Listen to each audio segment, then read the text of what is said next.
Salut à tous, c'est sous un beau temps que je vous retrouve cette semaine et avec du matériel qui fonctionne parce que ça n'a pas été le cas la semaine dernière.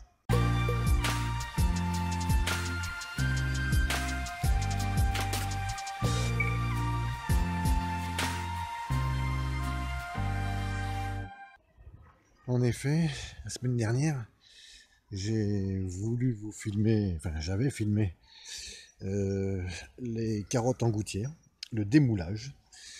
Et je vous avais fait aussi un petit sujet avec la grelinette euh, pour vous faire voir l'état de ma terre, surtout qu'elle est très argileuse. C'était juste pour faire un constat.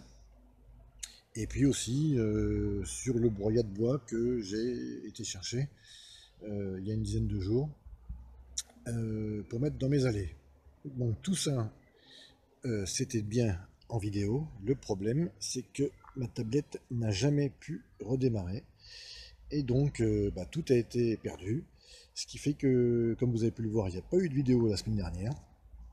Et donc, vous ne verrez pas le fameux démoulage des carottes en gouttière. Du coup, ça a changé un petit peu la donne. Autant je vais pouvoir vous refaire la vidéo du broyat de bois et de la terre, autant le semis de carotte, ça y est, il est démoulé maintenant, il est dans le jardin.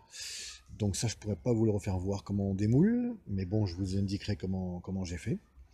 Et par contre, on va passer maintenant plutôt sur ce qui m'a embêté le plus aussi entre la semaine dernière et cette semaine, hormis le mauvais temps et la tablette qui ne marchait plus, c'est aussi les projets et les changements de projet que j'ai eu en même temps, parce que tout s'est imbriqué et ça m'a pas mal dérangé, ça m'a pas mal retardé.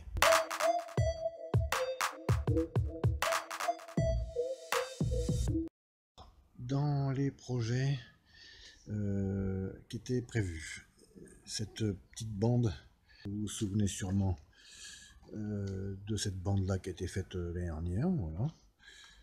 Ça s'arrêtait là.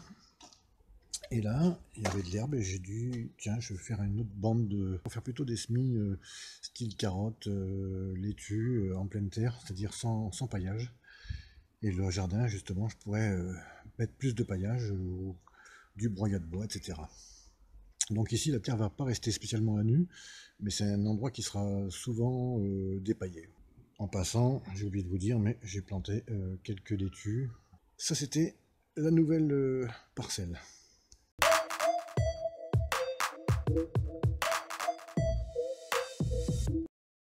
Un autre projet que j'ai commencé et du coup il faut que je finisse. Je suis en train de me fabriquer une très grande table à semis chauffante. Voilà. Je vous dirai comment j'ai fait et ce que j'ai acheté pour la faire. Et normalement, en autoconstruction, tout le monde devrait pouvoir s'en acheter une ou s'en fabriquer une.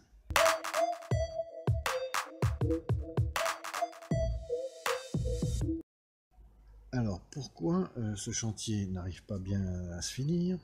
Tout simplement parce que le voisin m'a donné cette grande structure en acier, qui est un ancien garage, voilà, un petit garage qui était pour les mobylettes et outils de jardin.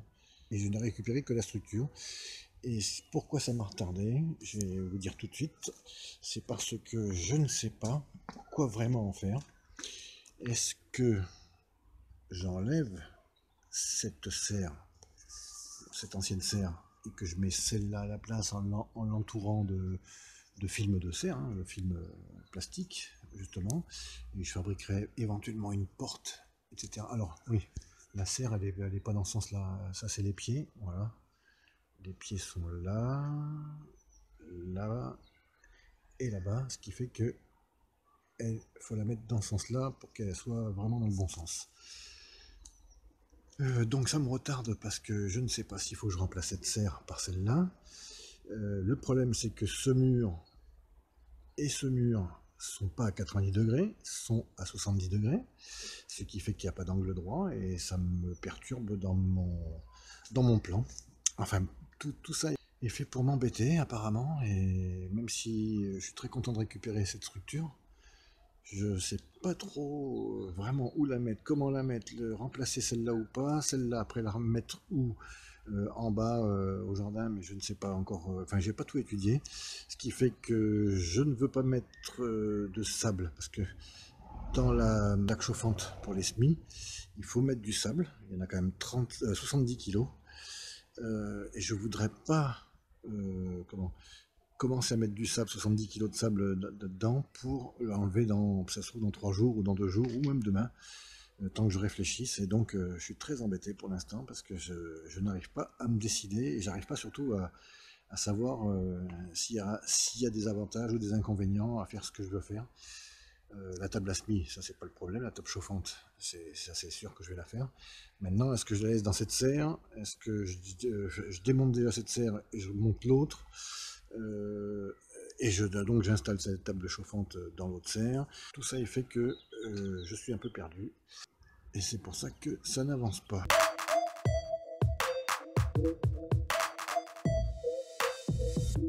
La consoude repousse bien. J'ai planté les laitues sont dans l'ordre, hein, c'est-à-dire les plus jeunes sont là-bas, celles-là sont un peu moins jeunes, puis celles-là sont encore un peu moins jeunes, encore un peu de consoude. Ici, la plante huître, la Mertensia maritima, qui repousse, une fois que les gelées sont passées, elle ressort de terre. Ici j'en ai 2, voilà, une et 2. Et après les consoudes, il y en a encore une ici, une là, et une là. Voilà, ce qui m'en fait encore 5. Bon, comme vous l'avez vu dans la vidéo de...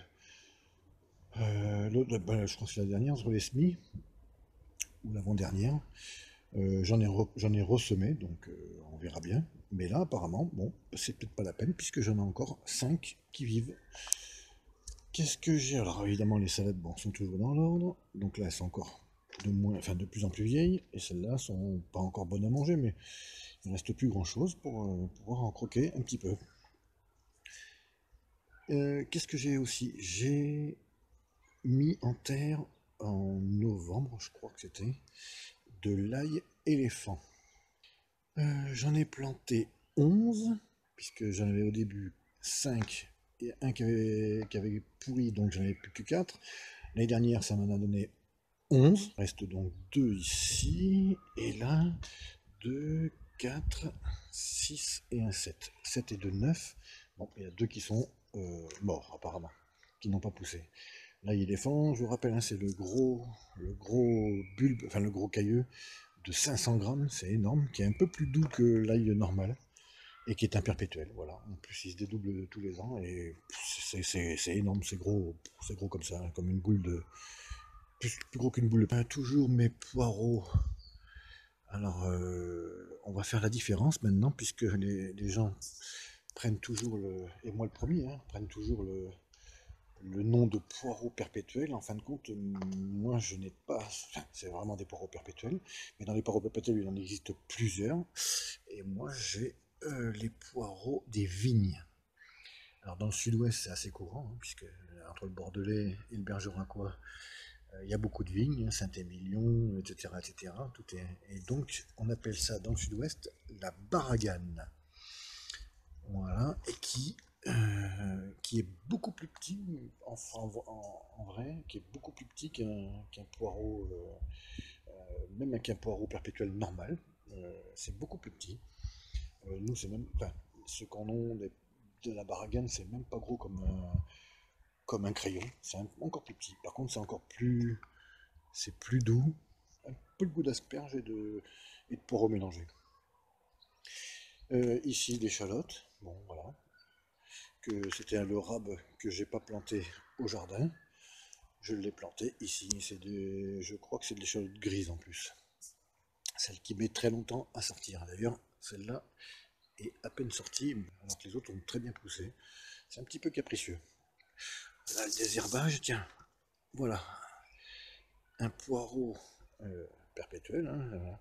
Alors, vous avez le gros bulbe, et qui après, on voit les divisions. 3 petits bulbes, et l'année d'après, vous en avez 4, etc. etc. Alors, moi j'en ai partout. Si vous regardez, j'en ai là, partout. J'en ai un là-bas, j'en ai. Enfin, partout dans mon herbe, j'en ai rempli. J'en suis envahi. Tiens, bah, j'en ai encore un là, tiens, voilà. J'ai même pas enlevé. Après, les oignons blancs parisiens, printaniers. Ils étaient ici, voilà, et il en reste un. Les oignons rouges électriques étaient de la séparation à ici, et il m'en reste un, deux. Voilà, merci les limaces et autres escargots.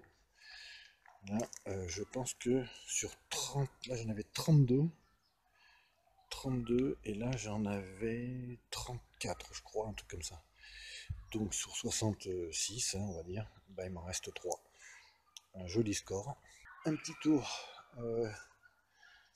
de cette partie du jardin avec tous les problèmes que ça me cause en ce moment. Mais je désespère pas. Je pense que je vais y arriver à mettre tout dans l'ordre dans ma tête et de faire les choses comme il faut et à prendre les bonnes décisions. Portez-vous bien. À bientôt. Bye bye.